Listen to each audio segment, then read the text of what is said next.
Porque tem momentos ruins, tem momentos de escuridão, onde a dor, a escassez, os problemas. E o que eu tenho nesse ambiente?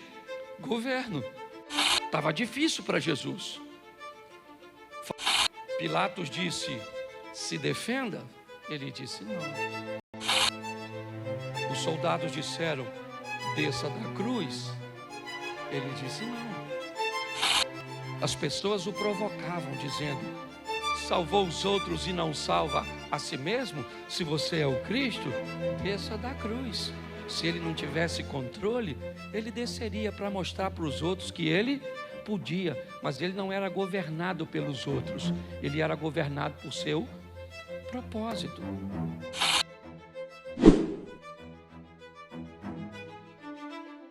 O meu propósito tem sido falar sobre os ingredientes da vida, sobre aquelas coisas que, se colocadas na nossa vida da forma correta, no momento certo, nós podemos melhorar e amenizar muito a nossa passagem aqui na terra, que no que diz respeito à eternidade, dura muito pouco. O salmista diz no Salmo 90, no contexto dele, que a vida passa muito rápido, que o homem vive 70 ou 80, descreve como o final da vida com muita canseira e muito enfado, porque as coisas passam rapidamente, porque o tempo voa. A perspectiva de vida tem aumentado, graças a Deus. Hoje as pessoas vivem um pouco mais, mas mesmo assim, a passagem por aqui ainda é muito pequena. Qualquer erro que possamos cometer, dependendo do grau, ele pode comprometer muitos anos da nossa vida tentando consertá-lo. Muitas vezes uma dívida contraída num ano pode ser paga em 3, 4, 5 ou 10 ou não. Muitas vezes, para que esse erro seja apagado, algo precisa ser feito, um tempo precisa passar para que seu nome seja removido de um órgão de proteção a um crédito. Muitas vezes as pessoas acabam traindo, e muitas vezes uma traição faz com que nunca mais você tenha o mesmo nível de relacionamento.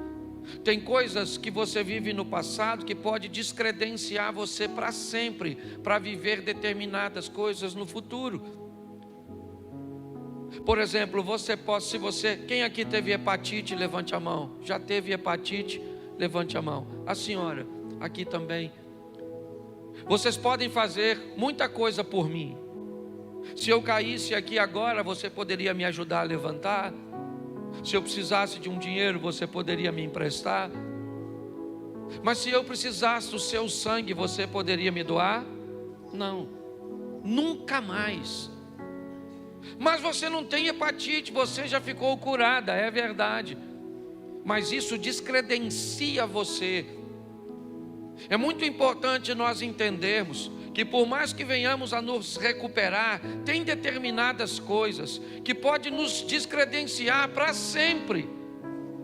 Eu estou falando aqui usando uma patologia como exemplo, mas o que eu quero falar é de que muitas pessoas cometem erros gravíssimos e depois precisam levar muito tempo, deixam de viver para sobreviver.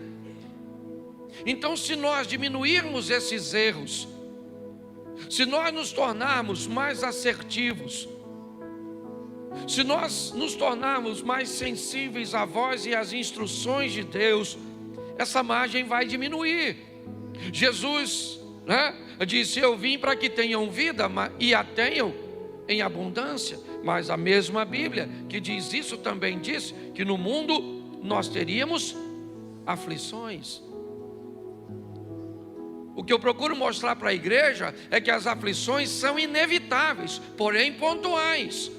Segundo a Bíblia, eu vivo uma vida abundante com dificuldades pontuais, e não uma vida pontual com dificuldades abundantes.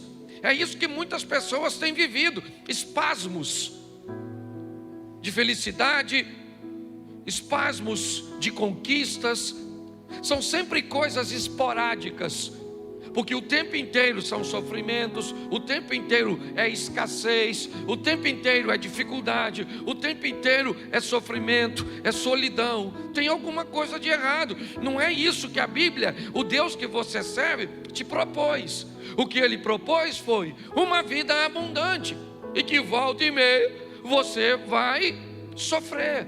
As aflições virão de forma bem pontual, porque eu tenho aprendido e ensinado que há duas vidas. Apocalipse diz isso: ao que vencer não sofrerá o dano da segunda morte. Duas vidas, duas mortes. A segunda morte separa a nossa alma de Deus. A primeira morte separa o espírito do corpo. E Deus sempre focado em trazer bem-estar, as duas, é lógico, sempre focando a prioridade, a alma. Não temos aquele que pode matar apenas o corpo, mas temos aquele que pode matar o corpo e ainda matar a alma, separar a alma. Baseado nisso, eu peguei alguns ingredientes, já falei de 3, hoje é o quarto, são 8 na verdade. Já falei de fé, governo, pessoas, e hoje falo de objetivos. Vou falar ainda de generosidade, legado, saúde e aprendizado. Mas só para recapitular aqui, o primeiro que eu falei, vocês lembram? Eu falei de quê? É por isso que a gente tem que falar sempre.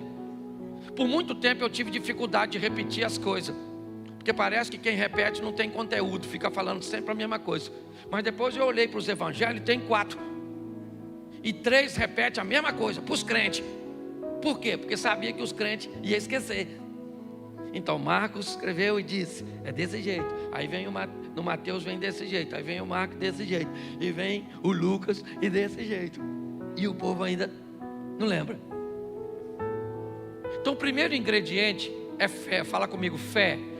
Isso, esse é o primeiro ingrediente. Sem ela é impossível agradar o justo viverá pela isso.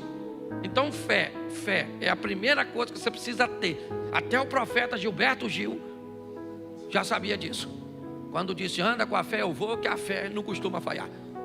E mesmo quem não tem fé, a fé costuma acompanhar, pelo sim, pelo não. Então até o ímpio sabe. E tem os crentes que andam sem fé, tá certo? Então eu mostrei para você que ela nasce quando você ouve, certo? É isso. A fé vem pelo e ouvir a palavra de. A fé torna tudo possível. Sim ou não? Tudo é possível aquele, mas possível não é realizável. Tem gente que me parece que confunde, porque está a fim de confundir. Porque se eu perguntasse a você, olha, domingo tem jogo no Maracanã, Flamengo e Vasco, você vai? Você me responde assim, possivelmente. Você vai ou não? Fala para mim, se você me disser possivelmente, você vai ou não? Nossa.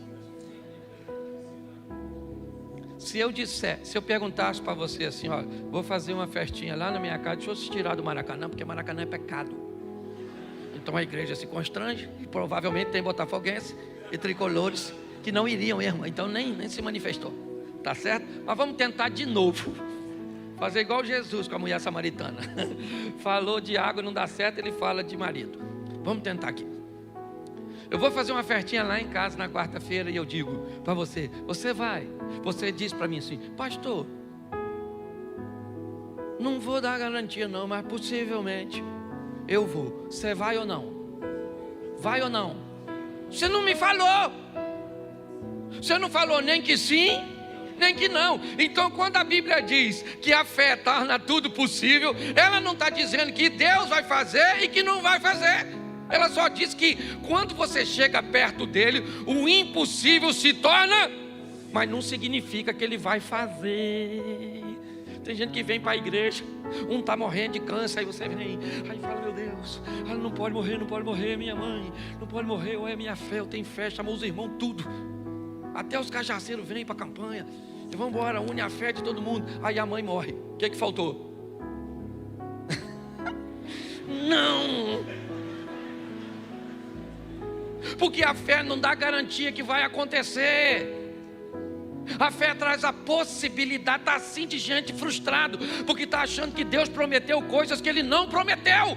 Ele só disse: se você chega perto de mim com fé, tudo é mas se não acontecer, você ainda continua tendo fé. Pronto. Por isso que tem uns povos que vai embora. Nossa, Deus falou que ia fazer, não tem palavra.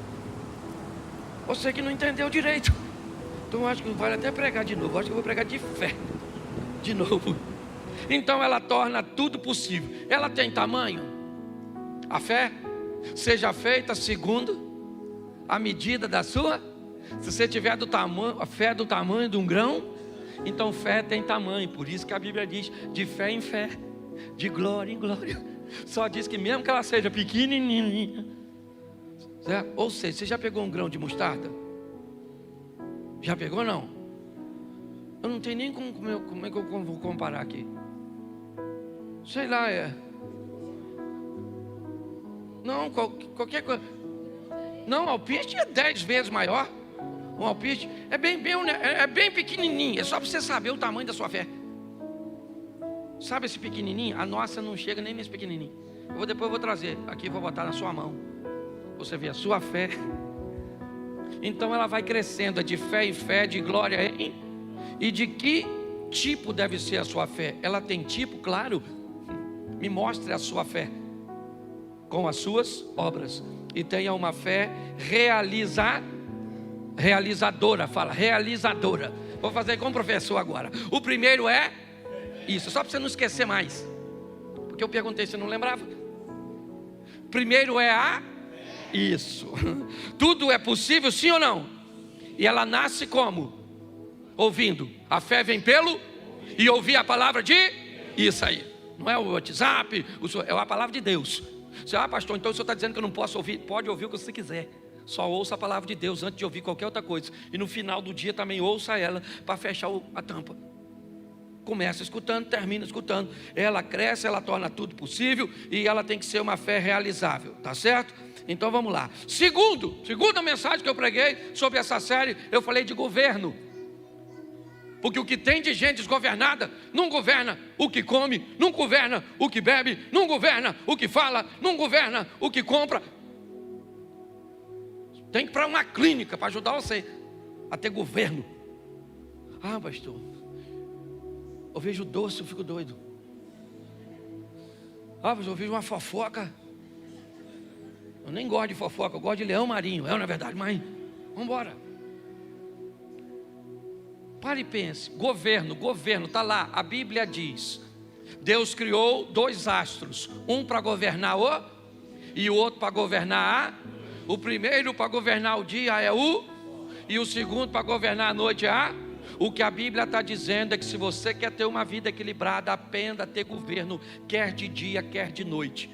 Quer em momentos fáceis ou momentos difíceis, nunca perca o governo, nunca perca o controle, nunca entregue o controle de sua vida para um provocador, nunca entregue um controle de sua vida para outra pessoa.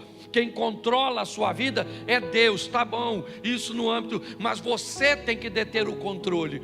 Um dia, um governador da Judéia, Herodes, entrega o governo da Judéia no momento diurno, no momento agradável, na festa de seu aniversário. Já falei isso aqui, estou repetindo, você deve lembrar. Para quem? Para uma menina, Salomé, uma dançarina. O governo inteiro, Herodes era chamado de rei dos judeus.